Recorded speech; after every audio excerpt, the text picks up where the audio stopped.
Jeremiah, congrats. FastMCP 3 came out today. For folks that haven't been paying attention, what's in it? So much. I'm super excited about this. The change log is enormous. I got yelled at a lot by our various agents that it was too long, that surely it can't be this much. The things that are most exciting for me, no one's ever going to see. The whole backend's been rewritten. The stuff just works better. But the reason that does matter is we were able to ship so many features so quickly, and we were able to burn through so much of the FastMCP backlog. So some of the things that come to mind that I think are most exciting that people have been asking for are tool-based RBAC. So you can permission individual tools depending on, say, somebody's role. They can see a tool or not. So you can have admin tools. Related to that, you can do things like turn tools on or off for the duration of a session. So you might come on, use one tool over here, and then because you use that tool, another tool will become available to you. And you get this really nice sort of progressive disclosure. And we think people can build really interesting stuff with that. We have all kinds of new ways to build tools. So you can now distribute your tools in files just on your file system, which I think will be very familiar to folks like yourself who think that there are languages other than Python and you like the way that those languages work. We now support discovery of tools in places like file systems. We can invert that. We can now deliver things like skills over MCP. There's just all this like experimental, interesting stuff we're doing.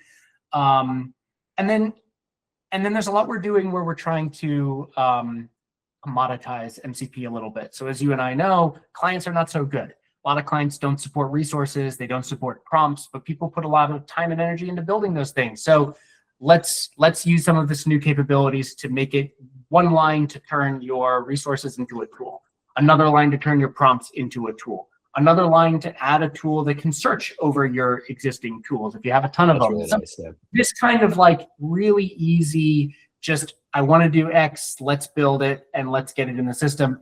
It's just very lightweight because of the refactoring we did. And so there's just a ton of that kind of stuff. Talk to me a little bit about providers. So you said like, I can build servers from file systems. I can like import tools from, say, like almost like a plugin style experience. Can I store tools in databases? Like where does this stop? This is where like the backend stuff that I love maybe leaks out a little bit. So we split the entire world into providers and transformers. And providers are just, they answer the question, where are the tools? So to your point, put them in a database. And this actually started some months ago now with a customer of ours who just, they wanted to maintain their tool definitions in a database. That's also where they have their access control. And it's just how existing APIs worked. And so they came to us and said, we want to make this happen. And we said like, oh, it's possible, but it's complicated. But now in 3.0, it's about 4 or 5 lines of code. And so what do? You build a provider, and that provider, when it's asked, just needs to be able to deliver tools. And so get them from a database, get them from a cache, get them from your file system, get them from another MCP server. It doesn't matter where you get them from. The provider's job is to deliver them. And then we have these transforms, and their job is to change how those tools are actually exposed to the user. So earlier we talked about search tools. So a bunch of 1,000 tools come into the transform, one search tool goes out the other end. The user sees the search tool, the logic was set in the transform, so when the user uses the search tool, it searches over and delivers one of those 1,000 tools. It's sort of like middleware for our providers. And so a huge amount, I don't know how much, but a huge amount of FastMCP has been rewritten into this provider or transform architecture. And that's what lets us say, oh, you have a new and interesting way of getting tools, getting resources. That's a new provider. Oh, you want to manipulate behavior somehow? That's a transform. And then, of course, we have our transport layer where we actually expose these things to the world, which is, frankly, the least interesting part of it, but the part that everybody uses. So when I hear FastMCP 3 rewrite, when I hear V3, my brain always goes to, all right, I've heard all the good stuff. Where is it going to break my existing code? So like, do you have a sense of what are things that you were doing yesterday that might not work when we turn the page? Almost everything still works. We have a super complete upgrade guide.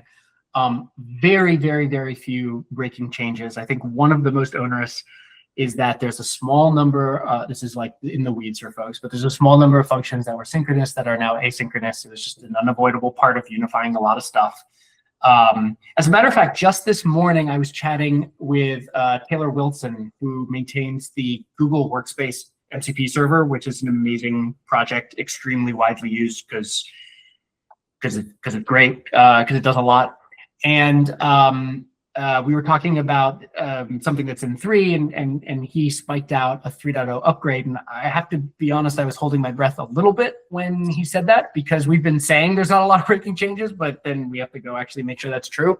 And so his branch makes this sync to asynchronous change that I just mentioned in about 2 or 3 files, and that's it. Other than that, everything was able to upgrade nicely, and of course that's a massive project. So I took a lot of comfort in seeing that, and generally that's been the feedback. There's a small number of changes. We've tried to document them all.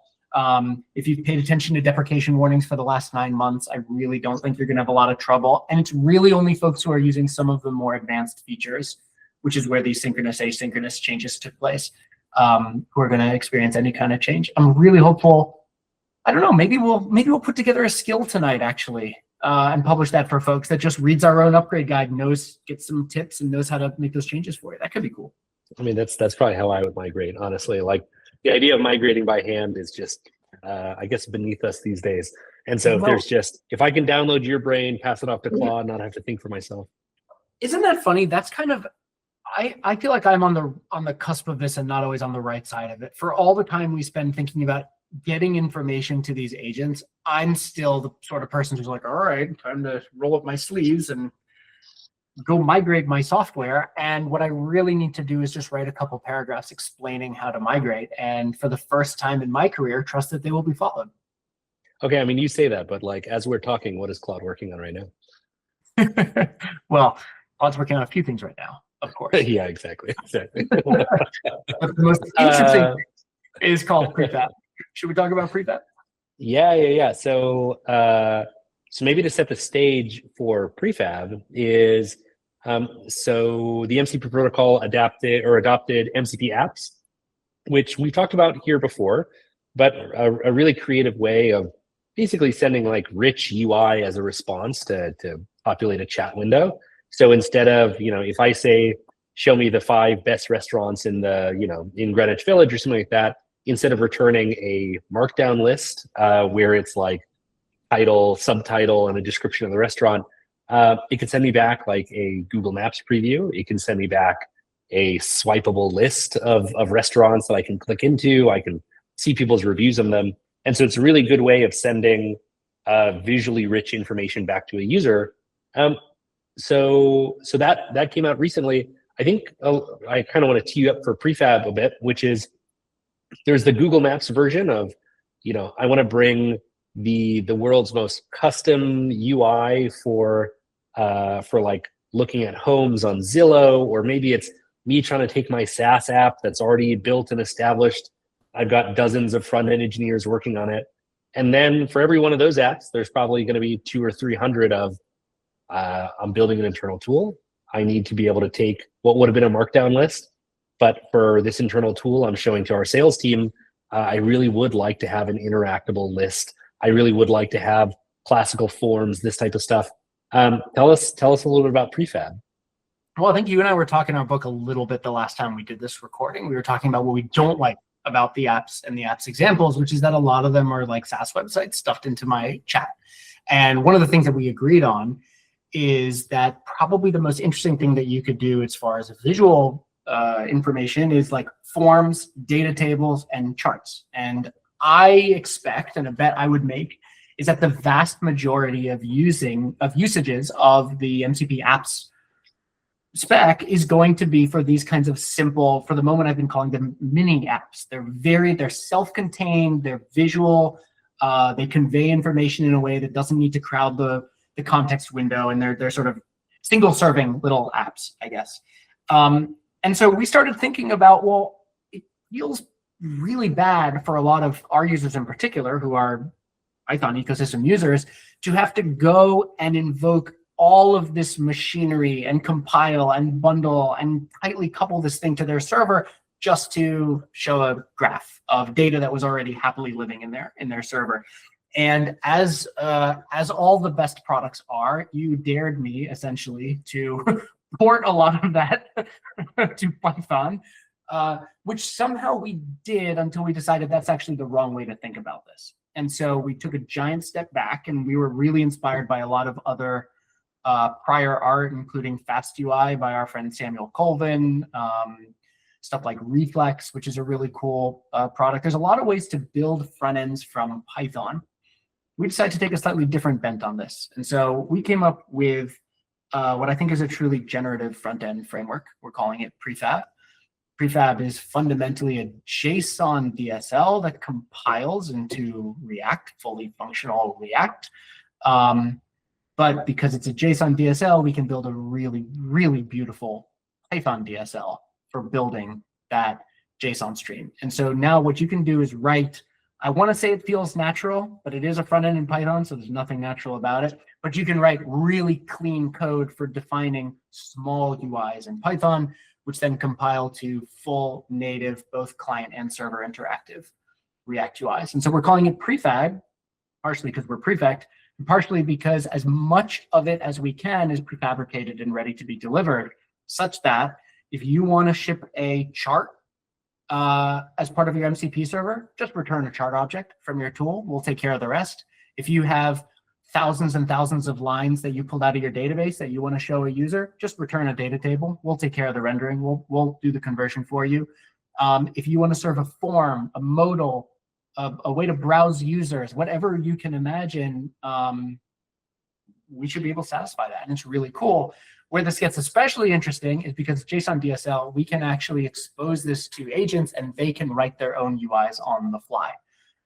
We have a skill that teaches them how to write the JSON. They write the JSON, out comes a UI, the user can interact with it, and off you go. And so that's Prefab. That's coming soon. That integration will land in FastMCP 3.1. But folks can follow along as we get ready for that. It's going to be really exciting. You can go to prefab.prefect.io. That's right. To learn more about it. We'll have the docs there. It's extremely live, right? We are building this in the open. We've been building it in the open. We just haven't told anybody. But we're building in the open. It's very live. It's very breaking. That's why it's a 3.1, not a 3.0 thing. But the goal is, and we got this working last week. I think I tweeted it out. It caused a lot of confusion. Return a chart. Your user sees a chart. Return a data table. Your user sees a data table. It's super cool. I love it. It's I can't figure out if it's the Streamlit for MCP apps or if it's the Shad CN for MCP apps, because it's kind of both. It's kind of both, actually. It's kind of both. One thing we haven't done, which is a stretch goal for mine as we get closer, is expose like full theming and customization. I'm really intrigued by how someone could integrate something that was like a proper first-class UI. And folks who want to build a fully custom thing should, just to be clear. We're not trying to replace that. But for the 90% of use cases where you need basic interactivity and it just needs to look damn good, I think we can keep you in Python. All right. Well, I think that's going to wrap us for today.